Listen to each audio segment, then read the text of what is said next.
the picks that really got people excited back in 2017 when he was playing on that spring roster of Longzhu. Didn't quite work out for these teams. Possible. We didn't get to 6 last time around, but Damwon could have if they weren't too busy killing the Nexus.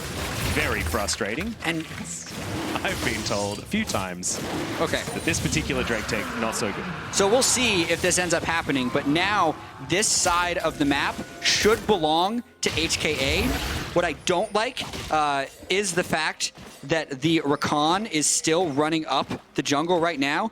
Note that the Ezreal with the smaller circle can also teleport back up if they decide to go for the Rift Arrow. Well, I'm learning all the new buttons. I realized I used the big circle when I should have used the small circle. No, we also I have the arrow because they should be going in that direction towards the Rift. Stun comes through from that scat of the week from Mission. Love it. Perfect execution top side of the map, but misses the 3-point. And Optic has to flash, survives in the end. And look, as long as you land enough buttons, that's the result. So Rocky, really nicely done. Q gets in there and Crash will execute it. Did give a bit of a Cyrillic alphabet lesson yesterday. Yeah. I tuned out. You can check the VOD. Okay, well, I certainly will. That's my homework, because Unified's homework is staying alive. Bottom side. Dying to a Xayah who doesn't have to burn flash. Not that great, but they're going to try and make a move back. Featherstorm comes in. Blake Call is fantastic. There was so much burst damage as Flash has to fly out of the way, and Kaiwing going to be there just to charm them all up with the quickness. Now they wanted Jarvan Galio because they know it's a flashless lead. Yeah, Lloyd gets in there. Cataclysm. The Cataclysmic entrance is in fact in there as well. As the True Shot Barrage flies through, gets a couple, but not going to keep these turrets alive.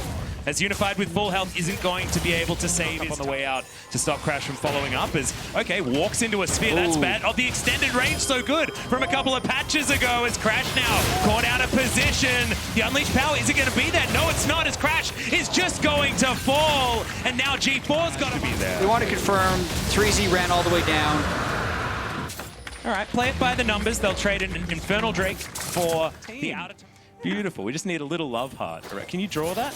I don't think that's why they made this, but mid-jungle synergy. Yeah. That is not hard. Look, I appreciate the effort. That was beautiful. Even Galio not falling behind gives them strong initiation. So even though we're harping on the slowness a little bit, I don't think Megan needs to be in a rush for this game. Once they hit IE on Xayah is really the time they can start doing stuff, and I think that'll naturally line up with them being able to go and do Baron.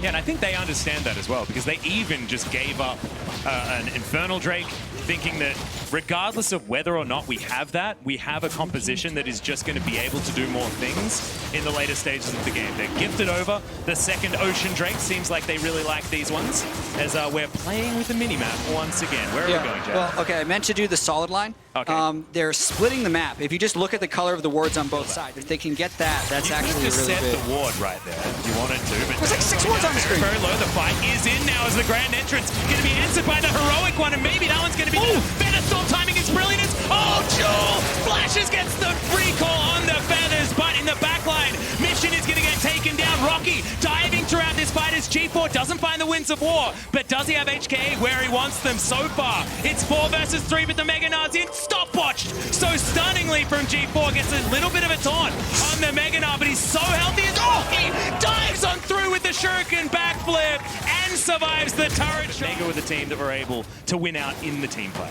Yeah, and I want to see what happens now that he has Control ward comes in relatively late, but it's still going to force the fight. Yep, half the health bar now on the Baron, but the turn is going to be in depth. Charge comes down, only gets Kaiwing as Lloyd looking for Mission. Cataclysm dives on top. There's the heroic entrance, but I don't know whether it's great when Lloyd is already dead. The taunt is brilliant though. Big Mega Gnar as the Featherstorm gonna try and avoid. Kick back there onto Pop, and Duel is gonna go down. HKA getting them one after the other. Pop is going to be the next to go down, and now G4, the last remaining Gargoyle, and Mega. They tried to go for it. They tried to initiate what they wanted, and HKA had the answers just as much into the flash, but they want to kill him, and they will do it. The ace comes through, and Hong Kong taken to basically no health, did no damage, and then the Galio ultimate was actually just stopwatched by Mission. Those pesky stopwatches. So once I don't know how that happened. He must have got, we may not have seen it, but a multi-kick through, because the kick can end up doing... tower